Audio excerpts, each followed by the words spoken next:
Yesu ashimwe bene data, ndashima Imana ishoboje gusoma ijambo ryayo. Uyu munsi turi ku itariki ya mbere z'ukwa cumi. Turashima Imana itumaze amezi 9 iturinze.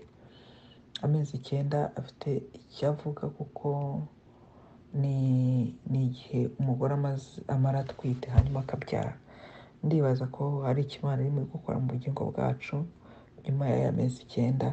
Ndibaza ko hari icyo Imana igiye kutubyarira mu buryo bw'umwuka kugira ngo tuve mu rwego rumwe tujye mu rundi.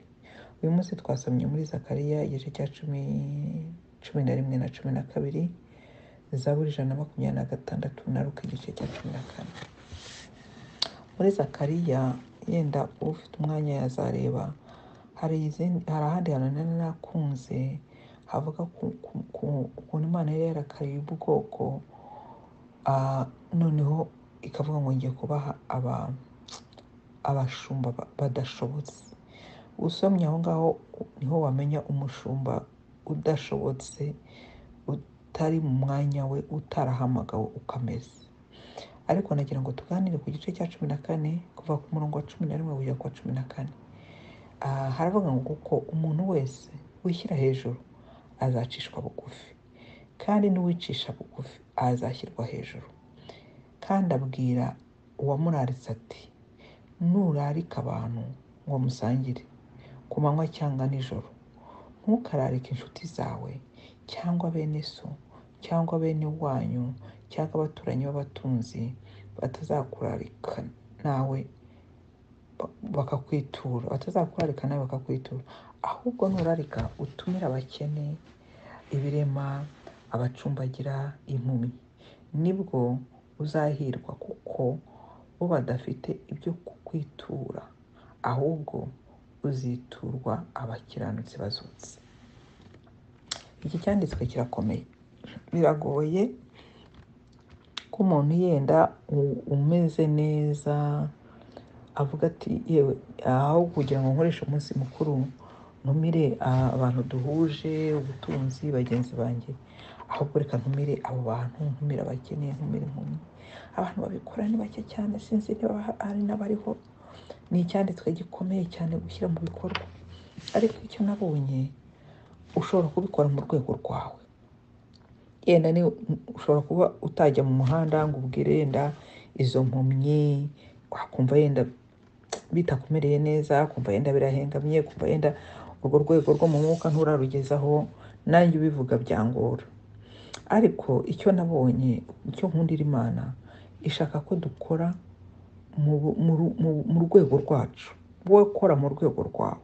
Ni ukuvuga ngo niba wumva uguwe neza, niba wumva hari icyo ushaka yenda gushima Imana, niba wumva ufite ubushobozi bwo kuba watumira abantu, reka kwibanda ku bantu babifite. Kandi koko ugiye kureba birasobanutse. Reka nkubwire, tuvuge nko mu Rwanda, yenda niho mvuga kuko ni igihugu cyanjye. Igize yenda umunsi mukuru, sibyo? Yenda ugize anniversaire, noneho utetse ifiriti, utetse inyama, utetse simbizi, noneho utumiye abantu. Yenda niba uri umuntu wifashije, utumiye abantu ku rwego rwawe.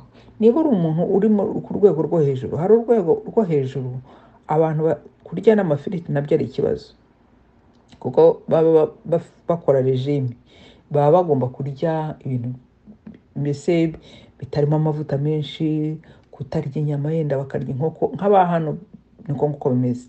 Nka hano abantu yenda barya inkoko, barya inyama, n'abantu basanzwe.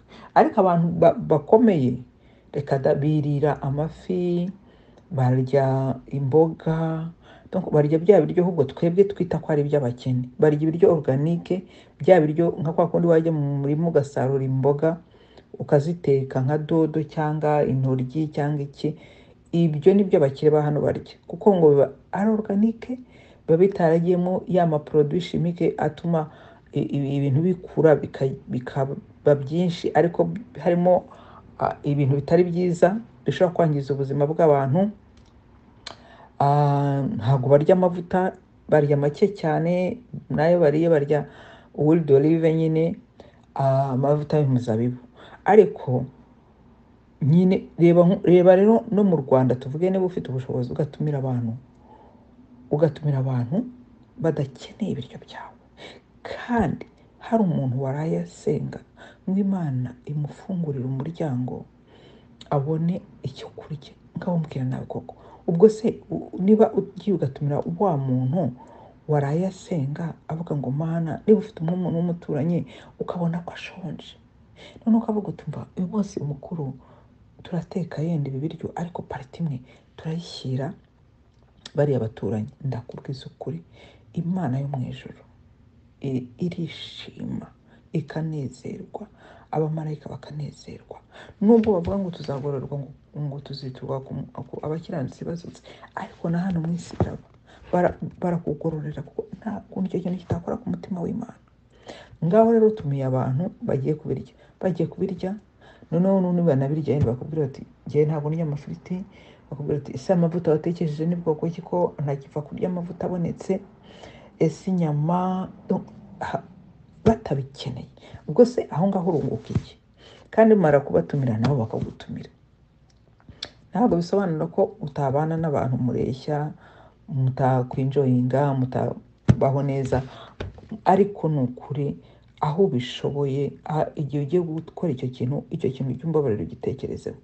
Yewe nabwiye Imana rero, Mana ibintu birakomeye, yewe ibintu byo kuba najya mu muhanda cyari cyankozeho cyane, ariko nkareba ukuntu nabikora nkabona birangoye.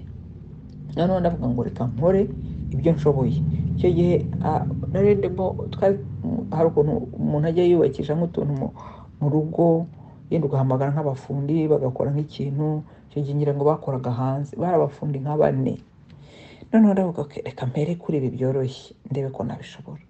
Noneho icyo gihe sinari mpari, mbwira umukozi maze ugende umuha amafaranga, ugende uhahe, uteke ibiryo ibi n'ibi, uteke amafiriti, uteke sote, uteke amashaza, uteke inyama, uteke ibintu byose byiza, hanyuma utegura ameza kandi utegure nk'aho hari abashyitsi bakomeye baje, ushyiraho amasahani meza, hanyuma nurangiza ushyireho n'ibyo kunywa, hanyuma uhamagare bariya bafundi, nibarangiza gukora ubahembe, hanyuma ubabwire baze barye. Ndagenda icyo gihe nafite ikintu cyihutirwa ndagikora. Noneho rero yewe nagarutse barangije kurya batashye. Bantu b'Imana, ari ikintu hano bita ngo body language, kureba uko umuntu ameze nta magambo avuze. Narabirebye numva nezerewe Imana ibintu mudashaka kumva, numva nguwe neza, numva nshimye Imana. Ariko nyine bendaga nko gupfukama.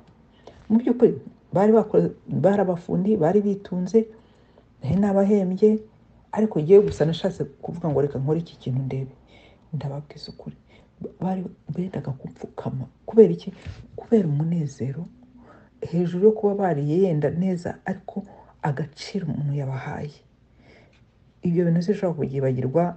N'ubu ndabivuze nkumva nakongera nkabikora, biragoye na muri ibi bihugu byo hanze, ariko ni ukuri Imana idushoboze, namwe bashoboze, bateremo icyo kintu, muzagikore mu rwego muriho rutoya, uko ndavuga urwego mushobora. Umuntu yenda uri hafi aho, umuntu ubona akeneye ikintu, uzabikore, kandi nzi neza ko Imana izaguha umugisha, kandi uzabibona, kandi uzakomeza ushima Imana, bigutere imbaraga zo gukomeza kongera kubikora.